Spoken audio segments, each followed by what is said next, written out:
Tye Tribbett, he had the radio show, T. The show that Willis Moore Jr. show. Yeah. He had it. So my dear brother James Fortune, love him to life, he had a unique situation, and so they ended up taking him off of radio because of the situation that he had to endure. He's doing really well now, new wife, kids, total redemption. We gotta talk, James. That's amazing. I just want to tell you that. But in any event, Tye Tribbett get the job. I'm listening to Tye Tribbett. He sound good at the job. I'm like, this guy is good. Like, wow, we're about to have him, because back then, radio at night was the big thing. Coco Brother was on there. You probably don't know Coco Brother. No. Let me tell you, Coco Brother was one hell of a radio host, and he really loved Jesus, too. That's the one thing. I served Coco Brother, too, at one time. So Tye Tribbett gets the job, but Tye Tribbett pray to God. He actually know God. Like, you know, a lot of times you see people, and you see them dancing and all that stuff. Don't get me wrong, some fake ones out here. But Tye actually know Jesus. Tye dragging his feet on signing the contract, and he got the job.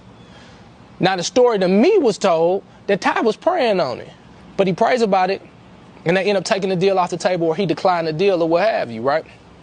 So they started doing auditions again. I have been serving Tom Joyner. Notice the word serving. I have been serving Tom Joyner on the Fantastic Voyage cruise. Anytime they need me to do something, I do it. Like, hey, can you shoot this? Can you host it? I'm like, yeah, I'll do it. I'm on the cruise. Like, I'm serving. Come to find out, when the audition came up, I was also serving Dwight Stone.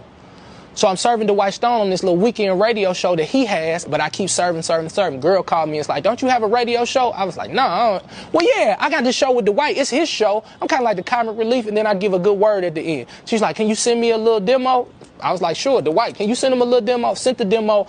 Long story short, I end up doing the audition. I get the job. I ain't never had no job. Not no real job with the HR department. HR department called me and said, how many days you think you want off? I was like, only 40 days, 40 nights. Jesus had 40 days, 40 nights. That's what I did. They was like, you can't have 40 days, 40 nights. I was like, well, 10? I don't know. Like, I don't know, you know. But the thing is, the part that I want to really like highlight right now is that what if Tye Tribbett would have only looked at the opportunity instead of seeking the Lord? I wouldn't have been in that position, and it wouldn't have changed my life forever. Like, I think a lot of times as Christians, we jump on everything like, oh, that's got to be it because it looks so good. And you're thinking about who you can become in the earth and who you can be with this opportunity. But I think there's a beautiful opportunity to see from Tye Tribbett that there are some opportunities that belong to someone else. And if you don't feel the peace, you got to release it even though it look good. Do you know how many records Tye could have sold being a radio host? Like, it just make business sense. But he didn't do that. He listened to the Lord. And what the Lord had him do, to be honest, he started a church in Orlando. It's flourishing. He got a great deal with TBN. Him and I did a show on BET. But I'm looking at how God blessed his obedience and how I was able to be blessed with his obedience. Long story short, Tye Tribbett can't do no wrong in my book.